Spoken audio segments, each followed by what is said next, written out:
Welcome back to the Stanford Cardinal Dynasty, where today we wrap out Season 1. On the road, though not all too far away from Palo Alto, where we have technically another rival in San Jose State.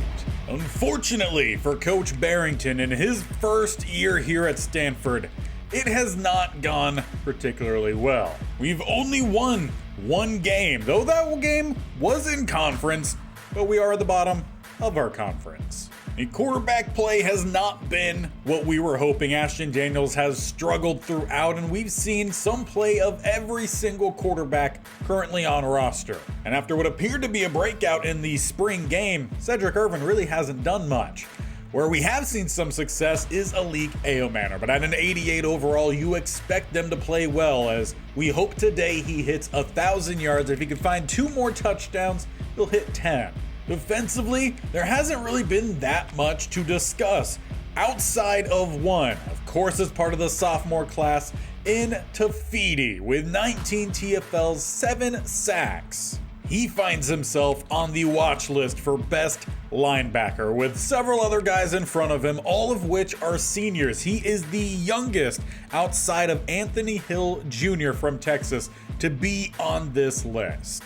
Well, that's really where the core of this team is. You also have Miles Jackson, you have our punter slash kicker, several offensive linemen, some corners. We will see several different receivers as well that we've seen out on the field. This was a strong class. Galvin being a key starter for us this year. Tiger Bachmeyer, Irvin a part of that same group. So many key guys, and that is where our future lies. So as we head into our final game here, Season 1, let's try to get some of those young guys out there while still giving the seniors their final game. And we are underway. Flintoff with the kick, leaving room for a return here as Collins will take it to the 28. Now, while technically this is counted as a rivalry, Stanford has been dominant. 52-14 against San Jose State, and I would sure like to get at least our second win on the season, because tanking does nothing for us, and an overthrow helps out some poor coverage. Matthews, the quarterback here for the Spartans, as he's got 2 spread either side. He hands this one off for Collins, who will pick up a nice little bit on the rush, 8 yards. Credit that one, gain of 8, leaving 3rd and 2. Right back to him, Sinclair was there, shucked off. Franklin drags him down, but it's a first down. That's a key spot of where this team has to get better, making the plays first time around as Tafiti meets him. Unfortunately, they do not count it as a TFL. He still needs one more. With a stretch to the outside, Ramos gets the tackle. That time it is a TFL. He needs one more to hit 10 on the season with a 3rd and 13. 3 to the left-hand side as they will look to pass, setting up the halfback screen. Ramos coming back. Manley gets the tackle, and the defense picks up a stop. With that, we'll get the offense out here for our first go-around, and it is Jackson starting at quarterback today. We'll see if we see a rotation at that quarterback spot as Irvin gets the first down with a nice juke. But I do think this game is important for several reasons. One, you want to end on a positive note. But also, I'm sure there's going to be a lot of people who think Stanford needs to drop down after struggling in the Pac-12 the last few years, bottom of the ACC, and that is a lock. They might be wondering if the Mountain West would be a better fit. But if we come out and dominate San Jose State, then that shows we should still be higher. We get a first down with Ayomanor. 1st and 10, lofting and overthrowing a younger tight end getting some playing time today. That is Fleming, wearing 19. As that does mean some of our seniors not playing out there at tight end, and nearly picked as Jackson tried to get rid of it. Luckily, we've got another down to play with here. 3rd and 10. As they only bring 4, it's to the left-hand side here for the senior.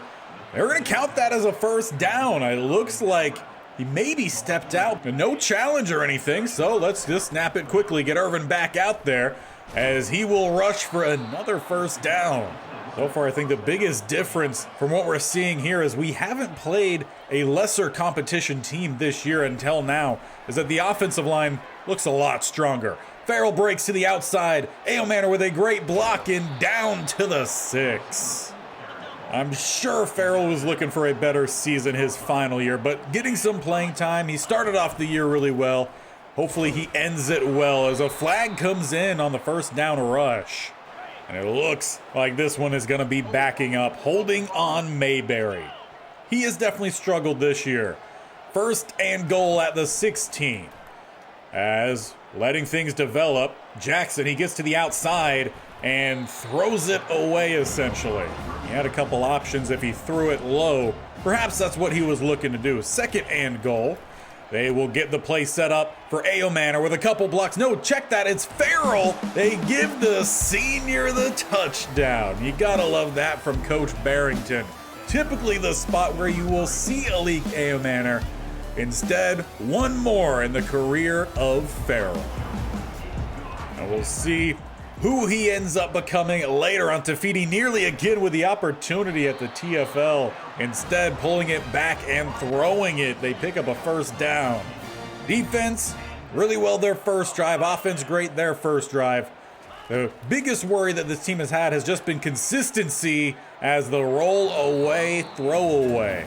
The sophomore quarterback here in Matthews going to make it difficult for Tafiti to hit his goals if he doesn't let him sack him. Tackle for a loss here? No. Instead, it's Cooper from the weak side. Not going to complain about getting a nice tackle, though. 3rd and 10. We got a bunch spread all the way to the outside here. Just one to the left. As they will look to pass, or instead looking to run. Slipping the tackle, Matthews tripping forward. Eventually, Galvin helps escort him to the turf. That's a nice rush for the young quarterback here of the Spartans. Keeping their offense moving. With 2 receivers to the left, 2 to the right in pistol. Tafiti really wants to get his play, though. He gets blocked by the pulling guard. Big first down rush. I think where the Cardinal have really struggled this year is when they continually stick in their double A gap. That can't be used as often as we have. But we hit the end of the first quarter here. We're currently up 7-0.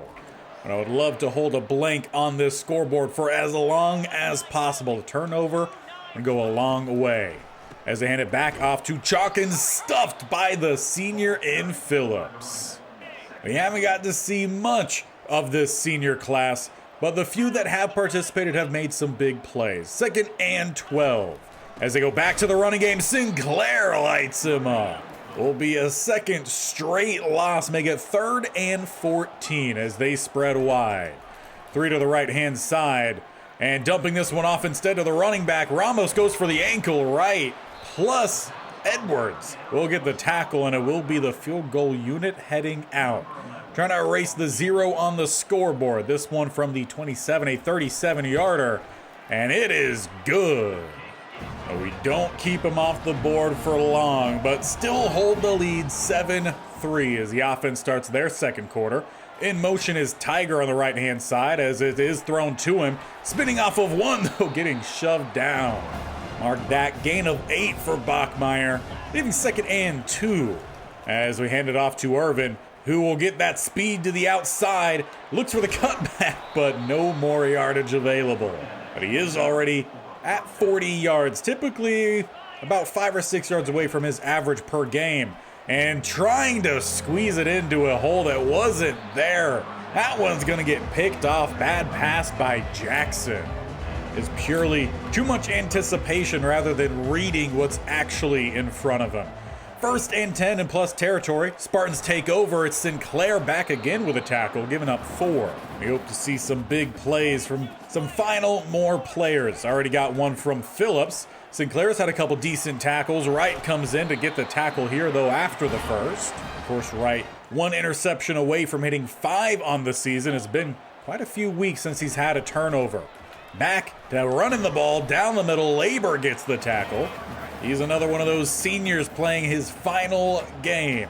2 spread here. Back in shotgun is Matthews. As we bring the blitz, he gets it out before Tafiti can get there, and a first down for Chalk. They just really don't want Tafiti to hit that 20 mark.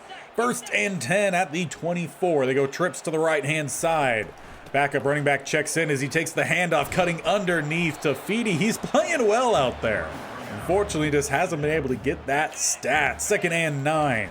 As we go back to the rushing game, to Feedy held, and they're in on the tackle. It's a tackle for a loss. I don't know who they're going to credit to. It is Ramos. If only assisted counted, then he probably would hit that 20. But we hit the 2-minute warning. Third and 11. Matthews will look to air out the ball. As he has a check down here to Chalk, that's where he goes. And a couple tacklers come in as the linebackers. For the second straight drive here, the Spartans having to settle for a field goal, but still leave them down here with a little bit of time left for our offense. As we let that play clock roll. And it's another great field goal here, putting them on the board 6-7. And I definitely expected a little bit more here from our offense. Obviously, we got Jackson out there, so slightly different quarterback play, but should still be good enough as Roush, he takes a quick drag, shakes the defender, and picks up about 14. He's really grown throughout the year. Expect him to come back next year and have a really good senior season. As this time looking for Bachmeier, can't hold on to it. Great play there made in coverage. 57 seconds left. Irvin, he's headed to the side. As he's left uncovered initially, though stepping up and looking downfield, it's another interception for Jackson. Threw it straight to the safety, and it's given the Spartans another chance at points before half. It was pure sloppy play there from the sophomore quarterback. As it is the Spartans offense out there, we bring a heavy blitz, and we hit home. Abar gets there first. With a big loss, second and 21. 43 seconds left. They do have 2 timeouts remaining. With a quick throw underneath, a fine number 3. And he'll pick up decent gain, leaving third and 13. They call their second timeout with 38 on the board. Still looking to air out the pass to the outside, and it gets picked off. It's Tafiti. He couldn't tightrope the sideline. But how about that for the standout sophomore edge guy? That's a play this team was desperate for, and it looks like a change at quarterback. Ashton Daniels comes on out. And it looks like they've had enough of Jackson in this one. A dump-off pass and a timeout call. Coming into this final game, Manor needed just around 50 yards, and they haven't really gone his way much. Expect to look their way here. As it's going to be a rollout pass going towards the sideline. He finds Manor, who quickly gets down with it. Maybe he slipped on the play. Either way, it's a big gain down to the 20. And Daniels has them in a hurry up. They stick with the same formation. Snap the ball. And coming across the awkward pass. And it safely hits the turf. For second and 10, 13 seconds left. 2 tight ends go to the left-hand side. And it is out for Roush, leading him too much. Just about a yard past the outstretched hands. 8 seconds left. At the 38, towards the back of the end zone. Manor couldn't find it that time. Daniels comes in, nearly finds the end zone. Instead, it's the field goal unit, and Flintoff misses again. Kicker remains a huge hole on part of this offense, special teams in general. Some points left out there for sure. 7-6 as we hit halftime, and it's mostly just been defenses doing things out there. The good news for the Cardinal is they start in possession in this second half, back at the 25. And it's an RPO, quickly swinging this one out. Farrell, he's had a good game today. Touchdown on the board. Our only touchdown on the board. Second and 4. As it's a weak side rush. Irvin, he gets to the outside and will pick up 8. Though do wonder what the offense will look like in this second half if Coach Barrington makes much of any changes, as Manor targeted there with a first down grab. He's around 45 yards. It's been a little quiet for him, but he's approaching the mark he needs for 1,000 on the season. As they have a receiver in motion, they swing this one out. Shield Taylor gets the grab, shakes one, and falls forward for 2 more. So while they are giving Fleming some opportunity at tight end, they're still keeping some of the senior tight ends involved. As they let things well develop here, it's Bachmeier with space on the sideline, 15 and pushed out at the 12. Just keeping that sophomore class well involved. It looks like Daniels making a change here. It's a single high safety. See if they go AO man or no, they double coverage. Rolling to the right-hand side, Daniels. He has a receiver open and threw it behind Bachmeier. But perhaps Bachmeier shouldn't have ran back as far as he did. 2nd and 10. A set from pistol. Irvin, he takes the handoff with a rushing lane and into the end zone. Not by much, but he crosses the plane and we get back on the board here to start the second half. Defense did well in the first half, just held them to 2 field goal attempts. Would like to see maybe a little bit more in terms of turnover. As Chalk takes the handoff, he finds some space, play one, shakes another, not gonna get by the next 2, down at the 40. The Spartans have learned well. We haven't dealt with hurry-up offenses too well, and that's what they're trying to play with here today. 1st and 10. We bring the blitz, and Tafiti has hit 20 on the TFLs. Count that one as a sack as well. 2 more away from 10. Out of all the players on this defense, he was not one I was expecting to really lead the group this year, and he's been the most consistent of all of them. Sinclair not getting the TFL. Edwards instead has to clean it up. Does still leave him though with a 3rd and very long, needing 18 here. As Tafiti with some pressure again though from the opposite side, it is Cooper. With a 4th and 25, they will be forced to punt from there. Great job defense. Offense right back on out at the 45 is where we start. As it's swung outside to Bachmeier, easily tipped away. Not quite sure what Daniels was trying to find there, but didn't find it. 2nd and 10. Going back to traditional rushing as Irvin spins off 1, he picks up 2. Well, it does still leave the Cardinal behind the chains here with a 3rd and 8. It's spread empty. Trips to the left, 2 to the right-hand side. Ashton Daniels letting things develop. He's got a receiver underneath in Tiger, who's going to look for a cutback, slit back, no, but a good 1st down play. That's where this team has probably struggled in the open field, is breaking some tackles. Need to do that a little bit more and through the hands of Aomanor. Typically not something we have to worry much from him. Leaves us with 2nd and 10. A little bit of some play action and tight end screen, and Mayberry again didn't block anyone. Feel like that is almost a weekly occurrence. 3rd and 12. 2 spread either side. Hard count from Daniels, no one jumps. As this is out for Farrell, a little bit behind, but he slips the tackle. He gets the slip back lane, and it's a 2nd touchdown for the senior. What a way to go out here on top, as we have about a minute and a half left here in the 3rd. We're definitely starting to gain some momentum. To the outside, they do find their receiver. Quick tackle from Edwards. Though do want to give some props to the Spartan quarterback here. Matthews has played a great game. Tafiti gets a hit in on him. A little bit too late to get the sack, but he does force a 3rd and 4 with an empty set. Can he find another sack here? No. Gets it away, finding their tight end up to the 37. Early on defense, just playing for 1 more interception from Wright, 2 more sacks from Tafiti as he gets spun around there. Great play from Chalk. Would have easily been a TFL. Instead, he makes it a gain of 2.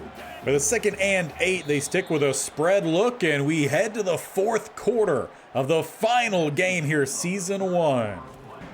Just 8 more minutes for some of these guys to make their big plays. As it's a pass to the outside, Manley well behind. Nick Nash with a hard cut there picks up a big gain, getting him into plus territory now. Trips go to the right-hand side as well as Chalk as they go with the RPO. Great play from the safety, Edwards. I think that's what this team has been lacking more so on defense, is just the intelligent play, knowing, reading, the awareness, the play rec. We're getting there. It could also just be the fact we are playing a Big 5 school rather than a Power 5 here. 3rd and 8, a chance to get off the field as they find a big shot down the seam. Great call from the Spartan OC. Beat the coverage we had drawn up. 1st and 10 at the 17. They go spread empty. Pass across the middle and speared by Galvin. That receiver is going to feel that tomorrow. 2nd and 10. As we bring the blitz, Tafiti gets the quick hit, helps get the stop. Still looking for 2 more sacks for him, see if he could hit it with 6 minutes left. as they send the receiver in motion. He takes the jet sweep right, cleans it up, actually a loss on it, and it looks like the offense staying out there. It is 4th and 9 here. They're down multiple scores here, their final game of the season as well, as they will look to pass. A hit comes in by Cooper. Turnover on downs as he sends our offense out there. 5:24. Also 2 touchdowns needed for Alik to hit 10 on the season as he crosses the defender. Nice juke tackle from behind and a little bit of some hurry up here. As noted at the end of last game, really all that's left for the Stanford Cardinal this year is padding stats. And it seems like that's what Coach Barrington is trying to do, as Manor, he gets a step. It's out in front, but through his hands. And the defender beat by about half a step. Expect him to hold on to that one. As we go Irvin, cutback lane ends up closing. Good job there from the Spartan defense to limit it, keeping it 3rd and 6. Daniels, he's got a receiver to the right-hand side. It is Roush, who turns up, will pick up about a gain of 10 as Calvin Essex shaken up. Never like seeing that in a final game. But a 1st and 10 here as we will go with a handoff, and Irvin is denied. Mark that one a loss of 3, putting us with 2nd and 13, under 4 minutes left. Daniels back in the pocket, he steps up, he fires. Manor gets the 1st down.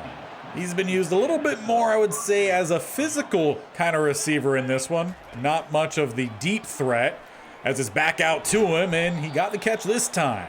I'd imagine they try to get him in the end zone one more time here as we tick under 3 minutes. Irvin, he takes the cutback lane, and he will pick up 3. And an interesting formation here for the Cardinal, as it looked like they just tried to fake spike and the ball pops out, and jumping on it is Shield Taylor. So avoid catastrophe here. No idea what that play call was about, but we hit the 2-minute warning. Maybe just miscommunication from the offensive coordinator. Best I could assume, as Daniels dives shy of the 1st. Got no idea what's going on here with the team, but they're making some interesting decisions. But with a 4th and 3, they stay out on the field, and it's a quick slant. Farrell gets the 1st. And as of now, it's looking like it will be a 2nd win for the Cardinal. They just have to avoid any late game drama, as Daniels, he ends up rolling. He's got a block from Manor, though he's stuck on the inside. Perhaps if you went to the outside, we're looking at a touchdown for Daniels. We've got time here for a couple more plays as we're looking for the end zone. Daniels whips around. He's got a receiver. Irvin couldn't get there in time. Very close, though. 3rd and 6. He's got one either side. Bachmeier in motion as they will set up the drag here, and he will pick up the 1st. No, they mark him shy by inches. Refs trying to make things a little interesting here. If he was short, it's only by a hairline. It's the goal line set. Daniels does pick up the 1st. Some just might say they're trying to pad stats, run up scores, but I think he's trying to do something for his top targets. As it's Farrell gets bumped, takes away another touchdown from the senior, leaving us with 107. It's taken with a spread pistol look here, as they fire it in, and it's a touchdown for Alik Manor. Gotta make sure he sticks around. We will feed him here late, because we cannot afford him to transfer. And while I was just gonna let this one run to the end, San Jose State decided they were gonna add a garbage time touchdown. So we are not done then. 25 seconds left. Offense back out on the field, as we're trying to find one more here for Manor. It's through his hands. We're going to give him every opportunity to find that final touch in here. 3rd and 10. 13 seconds left. Manor once again 1v1, and he comes down with it. You add a garbage time touchdown, so will we. Manor gets 10 on the season, and that is how we wrap up season 1. Overall, that really goes to show what the difference is between our struggling Stanford team in the ACC, and a pretty, solid, average, I would say, Mountain West team. All in all, we are much better. And Alik Ayomanor, he does pick up player of the game, 8 catches, 135 yards, and 2 touchdowns. Though, of course, Farrell had a feral game out there. He was so good, and it's great to see some seniors like him go out on top. Well, that is where the season finishes, with our only 2 wins coming against teams that, at least known from the past, weren't very good. SMU and San Jose State. Though SMU, as of week 15, they made it back into the top 25. Though they were 25 at the time, so I don't know if this screen just doesn't update. If that's the case, then never mind what I just said, but they were ranked at the time. We played a close game against Notre Dame, nearly got an overtime win over Virginia Tech. We were blown out by Clemson. We should have got a win against Syracuse. We let that game slip away. All in all, there were some really good games. Wake Forest, we could have won, but there's just too many things that slipped away from us. And I think, indeed, there was a talent gap between where we were and where the rest of the ACC is. But despite only winning 2 games, I'm hoping we did enough individually to see some key players rise heading into our next season. Daniels finishes with 2,386 passing, 18 touchdowns, 22 interceptions.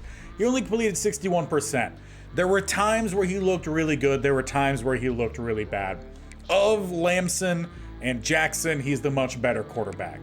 Elijah Brown still could try to rival him, plus with any moves we make in next episode. Rushing, Irvin finishes with 616, 6 touchdowns, averaging just under 4. With how the line played, I don't think that's really that bad at all. He didn't have any fumbles. In fact, none of our actual running players did fumble. Receiving, Ayomanor, 1,089 with 10 touchdowns. He had a really good year. I'm hoping we did enough to keep him around. It says his deal breaker is playing style, but there's no actual number grades next to it, so I'm not quite sure what that means, but I'm really hoping he doesn't try to transfer. I've seen other people show that he's transferred to Colorado, which was his big breakout game, so it's kind of funny. Bachmeier finishes with 626, 2 touchdowns. Farrell, most of the time, kind of felt like our true number 2 receiver over that of Bachmeier, and he did more with actually fewer catches.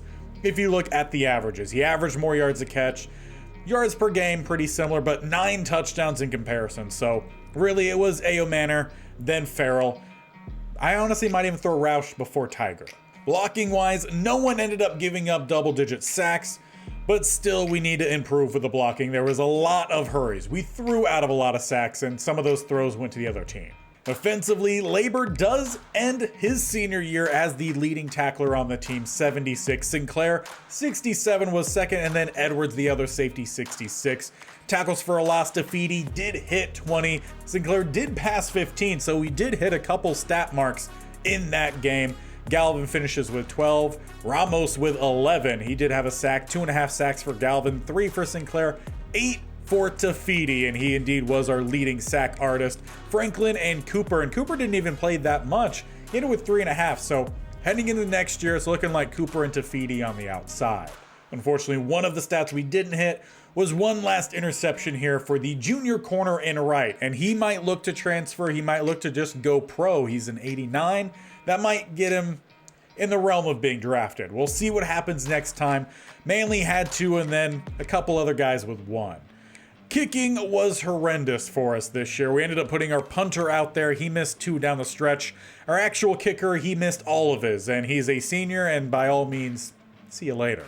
But as our first season officially is done here, we will end with the playoff screen. It is Michigan as the 1 seed.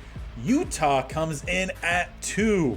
Texas A&M, in fact, really nothing all too surprising outside of the bottom left here, where Georgia will play against Pitt, and it's the 4 seed Liberty who go 11-1, making the college football playoffs. Now, it is held in Atlanta, so very well might be playing a home game for the college football playoff. We will find out the beginning of next episode. Make sure you don't miss. Bear icon on the bottom right, or scroll down, hit the sub button, and definitely Tap that bell icon so you're notified of when these videos go live. Monday, Wednesday, Friday, college football. Tuesday, Thursday, Madden state-only challenge.